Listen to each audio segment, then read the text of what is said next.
Start rolling. எத்தனையோ custodial deaths திமுக ஆட்சியில் நடந்தது. லத்தி எல்லாம் உடையுது, வாயில் மிளகாத்தூளை போடுறாங்க, ஆணுறுப்பில் மிளகாத்தூளை போடுறாங்க, அட்டின்னு அடித்து செத்தே போகிறான் அஜித்குமார். இந்த கட்சி ஏன் இரண்டாவது முறை எப்போதுமே ஆட்சிக்கு வந்ததில்லை என்று நீங்கள் எப்போதாவது யோசித்திருக்கிறீர்களா? இந்த காவல்துறையை கட்டுப்படுத்த முடியாத, கட்டுப்படுத்த அதிகாரமற்ற, கட்டுப்படுத்த திறனற்ற ஒரு முதல்வரை பொம்மை முதல்வர் என்று சொல்லாமல் வேறு எப்படி சொல்லுங்கள்? காவல்துறையை ஒரு கூலிப்படையாகத்தான் திமுக அரசு இந்த 5 ஆண்டுகளாக பயன்படுத்தி வந்திருக்கிறது என்பதை பல்வேறு சம்பவங்களில் நீங்களே பார்த்துருக்கீங்க.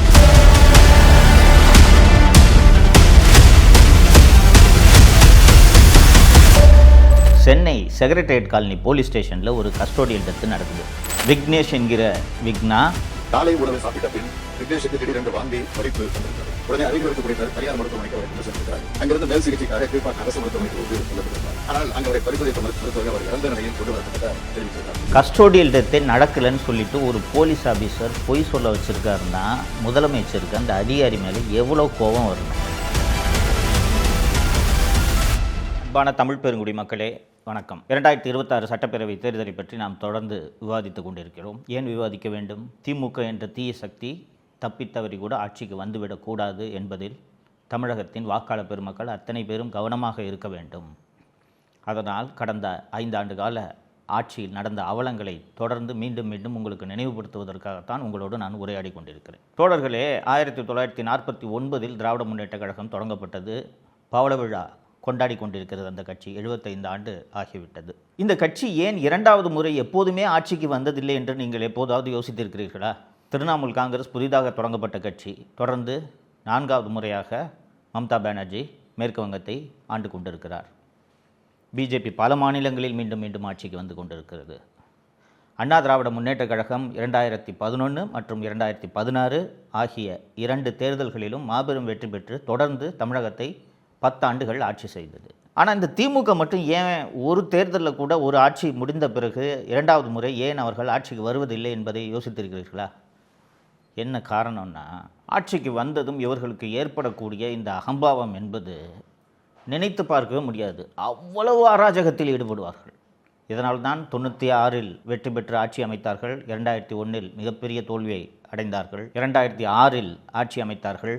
2011 எதிர்க்கட்சி அந்தஸ்தை கூட பிடிக்க முடியாத அளவுக்கு மாபெரும் தோல்வியை சந்தித்தார்கள். அதுபோன்ற ஒரு அராஜக ஆட்சி தான் 2021 முதல் இப்போது வரை நடந்து கொண்டிருக்கிறது. தோழர்களே, தமிழக முதல்வர் திரு மு.க. ஸ்டாலின் அவர்களை பொம்மை முதல்வர்னு நானும் தொடர்ந்து விமர்சிச்சிருக்கேன். நிறைய எதிர்க்கட்சிகள் விமர்சிச்சிருக்காங்க.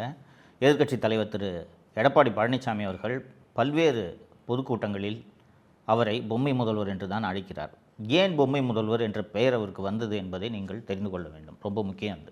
தோழர்களே, 19 ஏப்ரல் 2022 அன்று சென்னை செக்ரட்டரியேட் காலனி போலீஸ் ஸ்டேஷனில் ஒரு கஸ்டோடியல் டெத்து நடக்குது.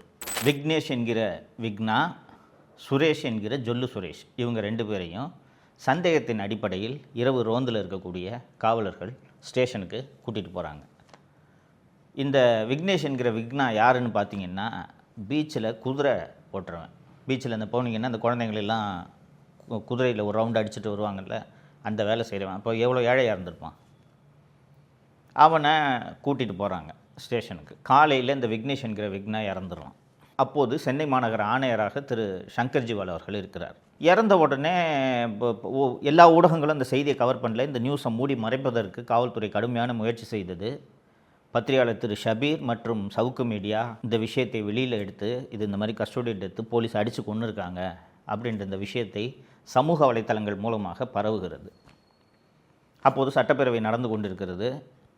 சட்டப்பேரவையில் எதிர்க்கட்சி தலைவர் திரு எடப்பாடி பழனிசாமி அவர்கள் இதை பேரவையில் எழுப்புறாரு, சிறப்பு விவாதமாக எழுப்புறாரு. இந்த மாதிரிங்க செக்ரட்டரியேட் காலனியில் ஒருத்தரை அடித்து கொண்டுட்டதாக சொல்கிறாங்க அப்படின்னு சொன்ன உடனே முதலமைச்சர் சட்டப்பேரவையிலேயே பதில் சொல்கிறார்.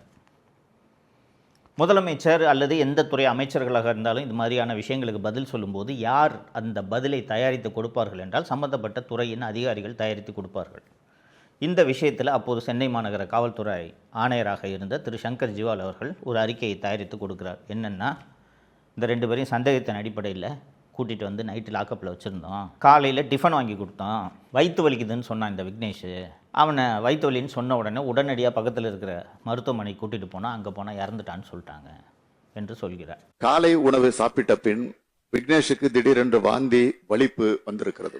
உடனே அருகில் இருக்கக்கூடிய தனியார் மருத்துவமனைக்கு அவரை கொண்டு சென்றிருக்கிறார்கள். அங்கிருந்து மேல் சிகிச்சைக்காக கீழ்ப்பாக்கம் அரசு மருத்துவமனைக்கு கொண்டு செல்லப்பட்டிருக்கிறார். ஆனால் அங்கு அவரை பரிசோதித்த மருத்துவர்கள் அவர் இறந்த நிலையில் கொண்டு வரப்பட்டதை தெரிவிச்சிருக்கிறார். இறந்து போன அந்த விக்னேஷோட உடல் அரசு மருத்துவர்களால் போஸ்ட்மார்ட்டம் உடற்கூராய்வு செய்யப்படுகிறது. அந்த உடற்கூராய்வில் உடம்பு முழுக்க காயம் இருக்கிறது என்று மருத்துவர்கள் சான்றிதழ் அளிக்கிறார்கள். 13 காயங்கள், லத்தியாலும் மற்ற ஆயுதங்களாலும் அடித்ததற்கான 13 காயங்கள் இருக்கிறது என்று அரசு மருத்துவர்கள் அறிக்கை கொடுத்து விடுகிறார்கள். அதை மூடி மறைக்க முடியாதுல்ல, ஏன்னா போஸ்ட்மார்ட்டம் வீடியோ எடுப்பாங்க, அதனால் மூடி மறைக்க முடியாது. இருக்கிறத டாக்டர்ஸ் கொடுத்துட்டாங்க. மறுநாள் அசெம்பிளியில் திருப்பி படிக்கிறார் முதல்வர். 2 நாள் கூட கேப் இல்லை, மறுநாள் இது போல் விக்னேஷோட உடலை உடற்கூராய்வு செய்தோம். அந்த உடற்கூராய்வில் 13 காயங்கள் இருந்தனன்னு தெரிய வந்துச்சு. நான் உடனே சிபிசிஐடி விசாரணைக்கு உத்தரவிட்டுட்டேன். என்னுடைய ஆட்சியில் காவல்துறை இப்படி அத்துமீறுவதை நான் அனுமதிக்க மாட்டேன் அப்படின்னு 2 நாள் கழித்து இதே முதல்வர் அசெம்பிளியில் சொல்கிறாரு. 1 வாரம் 10 நாள் கூட இல்லை, மறுநாளே. ஆக விக்னேஷ் மரணம் தொடர்பாக சட்டப்படியான அனைத்து நடவடிக்கைகளையும் முறையாக அரசு எடுத்து வருகிறது என்பதை இந்த மாமன்றத்திற்கு நான் தெரிவித்துக் கொள்கிறேன். தோழர்களே, மு.க. ஸ்டாலின் ஒரு சீஃப் மினிஸ்டர் இல்லைங்களா? அவர் தான் தமிழ்நாட்டில் அதிகாரம் பொருந்திய ஒரு நபர். யார் என்றால் தமிழகத்தின் முதலமைச்சர். அந்த முதலமைச்சரை அசெம்பிளியில் கஸ்டோடியல் டெத்தே நடக்கலைன்னு சொல்லிட்டு ஒரு போலீஸ் ஆஃபீஸர் பொய் சொல்ல வச்சுருக்காருன்னா முதலமைச்சருக்கு அந்த அதிகாரி மேலே எவ்வளோ கோபம் வரணும்? செல்வி ஜெயலலிதா முதலமைச்சராக இருந்து இது போல் தவறான தகவல் அசெம்பிளியில் சொல்லியிருந்தா அந்த அதிகாரி என்ன கதிக்கு ஆளாயிருப்பார்னு யோசிச்சு பாருங்கள். ஜெயலலிதா அவர்கள் கடுமையான நடவடிக்கையை எடுப்பார் என்பதால் தான் அதிகாரிகள் அவ்வளவு கவனமாக பயத்தோடு வேலை செய்வார்கள். அந்த சிபிசிஐடி விசாரணைக்கு போன பிறகு செக்ரட்டரியேட் காலனி போலீஸ் ஸ்டேஷனில் இருக்க சிசிடிவி எல்லாம் வாங்கி ஆய்வு பண்ணி பார்த்தா சிசிடிவிக்கு கீழேயே வச்சு அடிச்சிருக்காங்க இந்த விக்னேஷை. அப்போ இதற்கெல்லாம் இவ்வளவு ஆதாரம் இருந்தும் காவல்துறை அந்த விக்னேஷை அடித்து கொல்லலைன்ட்டு ஒரு அதிகாரி பொய்யா ஒரு அறிக்கை கொடுக்குறாரு. இதை போய் என்னை அசெம்பிளியில் வாசிக்க வச்சுட்டியே, சட்டப்பேரவையில் படிப்பது வரலாற்று ஆவணம், ஒரு முதலமைச்சரான என்னை பொய் சொல்ல வைத்து விட்டாயே என்று அந்த சங்கர்ஜிவால் மேலே எவ்வளவு கோபம் வந்திருக்கணும் மு.க. ஸ்டாலினுக்கு. ஆனால் கூச்சமே இல்லாமல் 2 நாள் கழித்து பாருங்கள், நான் சிபிசிஐடி விசாரணைக்கு உத்தரவிட்டு விட்டேன் என்று ஒரு அறிக்கையை படித்துவிட்டு சிபிசிஐடி விசாரணைக்கு அதை மாற்றிவிட்டார்கள். அந்த சங்கர்ஜிவாலை தண்டிச்சிருக்கணுமா இல்லையா? சஸ்பெண்ட் பண்ணியிருக்கணுமா இல்லையா? சங்கர்ஜிவால் மீது துறை ரீதியான நடவடிக்கை எடுத்தது. இனி இது போல தவறான தகவலை எந்த அதிகாரியும் முதலமைச்சருக்கு தரக்கூடாது என்ற உதாரணத்தை 2022ஆம் ஆண்டே முதலமைச்சர் திரு ஸ்டாலின் அவர்கள் ஏற்படுத்தியிருக்க வேண்டும் இல்லைங்களா?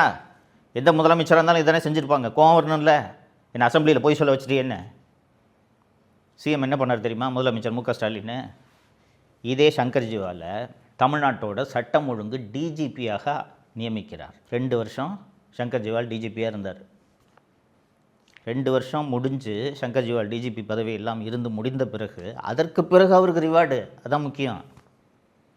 டிஜிபியாக இருந்து ஓய்வு பெற்ற திரு சங்கர்ஜிவால் அவர்களுக்கு டிஜிபி அந்தஸ்துக்கு குறையாத தீயணைப்புத்துறை ஆணையர் என்ற பதவியை வழங்கி அந்த பதவியில் திரு சங்கர்ஜிவால் அவர்கள் இப்போது செயல்பட்டு கொண்டிருக்கிறார். இது ஒரே ஒரு விக்னேஷ் என்கிற விக்னா அடித்து கொல்லப்பட்ட சம்பவமாக நாம் இதை பார்க்கக்கூடாது. அண்ணா திராவிட முன்னேற்ற கழக ஆட்சியில் தூத்துக்குடியில் பென்னிக்ஸ் மற்றும் ஜெயராஜ் ஆகியோர் கோவிட் காலத்தில் அந்த சாத்தான்குளம் காவல் நிலையத்தில் வைத்து அந்த காவல் நிலையத்தை சேர்ந்தவர்களால் அடித்தே ஒரு தந்தையும் மகனும் கொல்லப்பட்டார்கள். தந்தை முன்பு மகன் அடிக்கப்பட்டார், கடுமையான சித்திரவதைக்கு ஆளாகி கொல்லப்பட்டார். அப்போது இருந்த அண்ணா திராவிட முன்னேற்ற கழக அரசு செய்தது என்ன தெரியுமா? சிபிசிஐடிக்கு அன்னைக்கே மாற்றிட்டாங்க. அந்த விசாரணையை மாற்றினதோடு அல்லாமல் சிபிஐ விசாரணைக்கு எங்களுக்கு ஆட்சேபனை இல்லை என்று தெரிவித்தார்கள். சிபிசிஐடி விசாரணையிலிருந்து சிபிஐ விசாரணைக்கு அது செல்வதற்கு முன்பாக சிபிசிஐடி போலீசாரே சாத்தான்குளம் காவல் நிலையத்தில் அந்த தாக்குதலில் ஈடுபட்டவர்களை கைது செய்தார்கள். எடப்பாடி பழனிசாமி அவர்கள் ஆட்சியில் இது நடந்தது, கைது செய்தார்கள். அப்போது இதை எவ்வளவு பெரிய இஷ்யூவாக திமுக கையில் எடுத்தது தெரியுமா? மிகப்பெரிய போராட்டத்தை செஞ்சாங்க. திமுக எம்பி கனிமொழி அந்த வீட்டிலே போய் உட்காந்துக்கிட்டாரு. முதலமைச்சர் ஸ்டாலின் போனார், உதயநிதி போனார், அத்தனை பேரும் போனாங்க. அப்போ உங்கள் ஆட்சியில் இப்படி நடக்குது, நீங்கள் எவ்வளவு கடுமையான நடவடிக்கை எடுக்க வேண்டும். அதற்கு பிறகு எத்தனையோ கஸ்டோடியல் டெத்ஸு திமுக ஆட்சியில் நடந்திருக்கு. 27 ஜூன் 2025 சிவகங்கை மாவட்டம். அங்கே ஒரு பத்திரகாளி கோயில் இருக்குது. அந்த கோவிலுக்கு செக்யூரிட்டியாக ஒருத்தன் இருக்கான், அஜித் குமார் அந்த பையன் பேர். அந்த கோவிலுக்கு தனது தாயோடு சாமி கும்பிட வர்ற நிக்கிதா என்ற பெண்ணு பக்கத்தில் இருக்க போலீஸ் ஸ்டேஷனில் போய் இந்த மாதிரி என் காரை பார்க் பண்ணுறதுக்கு அந்த பையன்ட்ட அந்த செக்யூரிட்டியாக இருந்தவன்ட்ட கொடுத்தேன். அந்த பையன் அது உள்ளே இருந்த நகையை திருடிட்டான். நகை எப்போ திருட்டு போச்சுன்றது எங்களுக்கு தெரியும்னா போகிற வழியில் நான் காரை நிறுத்தி செக் பண்ணேன். செக் பண்ணும்போது என் நகை காணா போச்சுன்றது எனக்கு தெரிய வந்துச்சுன்னு போய் போலீஸ் ஸ்டேஷனில் கம்ப்ளைண்ட் கொடுக்குறாங்க. அந்த புகார் உண்மையாக கூட இருக்கலாம். ஃபஸ்ட்டு வேலை என்ன, எஃப்ஐஆர் பண்ணுமா இல்லையா? எஃப்ஐஆர் கூட பதிவு செய்யாமல் காவல் நிலையத்தைச் சேர்ந்த மானாமதுரை சப்டிவிஷன் டிஎஸ்பியாக இருந்த திரு சண்முகசுந்தரம் அவர்களோட ஸ்பெஷல் டீம் எந்த ஸ்பெஷல் டீமாக இருந்தாலும் ஒரு சப் இன்ஸ்பெக்டர் கீழே தான் ஸ்பெஷல் டீம் இயங்கும். அன்றைக்கி sub inspector leave. Sub inspector கூட இல்லாமல் 5 காவலர்கள் மட்டும் சேர்ந்து எஃப்ஐஆர் கூட இல்லாமல் அந்த அஜித் குமாரை கூட்டிகிட்டு போய் கோயிலே வச்சு அடிக்கிறாங்க. லத்தியெல்லாம் உடையுது. வாயில் மிளகாத்தூளை போடுறாங்க, ஆணுறுப்பில் மிளகாத்தூளை போடுறாங்க. அட்டின்னு அடித்து செத்தே போகிறான் அஜித்குமார். அண்ணா திராவிட முன்னேற்ற கழகம் தான் இந்த வழக்கை சிபிஐ விசாரணைக்கு மாற்ற வேண்டும் என்று மதுரை உயர்நீதிமன்ற கிளையில் வழக்கு தொடுத்து உயர்நீதிமன்றம் இதை சிபிஐ விசாரணைக்கு மாற்ற வேண்டும் என்று உத்தரவிட்டது. அதற்கு பிறகு சம்பந்தப்பட்ட காவலர்கள் எல்லாம் கைது செய்யப்பட்டு சிபிஐ முதல் கட்ட குற்றப்பத்திரிகை தாக்கல் செய்திருக்கிறது.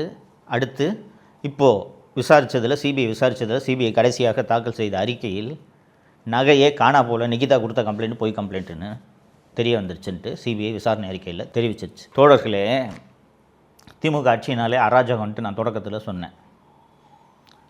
திமுகவினரை தவிர காவல்துறையினரும் எப்படிப்பட்ட அராஜகங்களில் ஈடுபடுகிறார்கள் பார்த்தீர்களா? நான் இப்போ சொன்னது விக்னேஷ் என்கிற விக்னா மற்றும் அஜித்குமார் ஆகியோர் இந்த 2 விவகாரங்களையும் ஒரு உதாரணத்துக்காக சொன்னேன். இதுபோல் பல்வேறு கஸ்டோடியல் டெத்ஸு இந்த 5 ஆண்டுகளில் நடந்திருக்கிறது. இதுபோல் சம்பவங்கள்லாம் நடக்குது.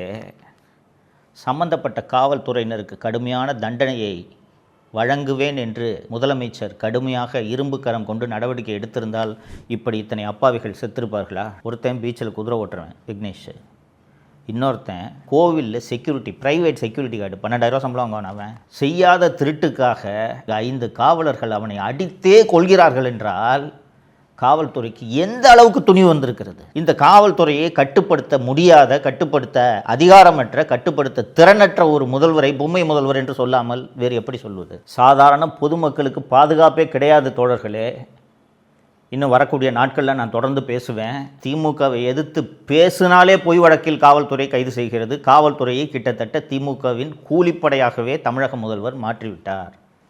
ஏன்னா எந்த காவல்துறை அதிகாரி மீதும் நடவடிக்கை எடுப்பதில்லை அப்படின்றத பல்வேறு சம்பவங்களில் நாம் பார்த்துருக்கோம். இந்த சம்பவங்களும் உதாரணம். அதனால் சாதாரண பொதுமக்களுக்கு பாதுகாப்பு இல்லாமல் எதிர்த்து குரல் கொடுப்பவர்களை காவல்துறையை வைத்து வேட்டையாடி காவல்துறையை ஒரு கூலிப்படையாகத்தான் திமுக அரசு இந்த 5 ஆண்டுகளாக பயன்படுத்தி வந்திருக்கிறது என்பதை பல்வேறு சம்பவங்களில் நீங்களே பார்த்திருப்பீர்கள். இப்போது இந்த ஆட்சி மீண்டும் தொடர்ந்தால் காவல்துறை மக்களுக்கு பாதுகாப்பு தர வேண்டும். ஆனால் காவல்துறை கூலிப்படையாக மாறி இது போல செயல்பட்டால் அஜித்குமார்களும் விக்னேஷ் என்கிற விக்னாக்களும் மீண்டும் அடுத்த ஆட்சியிலும் தொடர்வார்களா இல்லையா என்பதை நீங்கள் அத்தனை பேரும் சிந்திக்க வேண்டும். 2026 வாக்களிக்கும் போது, வாக்குச்சாவடிக்கு செல்லும் போது தப்பித்தவறி கூட உதயசூரியன் மற்றும் அதன் கூட்டணி கட்சிகளுக்கு வாக்களித்து விடக்கூடாது என்பதை நீங்கள் மனதில் வைக்க வேண்டும். மீண்டும் இந்த காட்டாட்சி தொடர்ந்தால் தமிழகத்தை யாராலும் காப்பாற்ற முடியாது என்பதை நீங்கள் மனதில் வைத்துக்கொள்ள வேண்டும். அதற்காக தான் இந்த விழிப்புணர்வு வீடியோ. தொடர்ந்து விவாதிப்போம். நன்றி. தமிழகத்தை காப்போம்.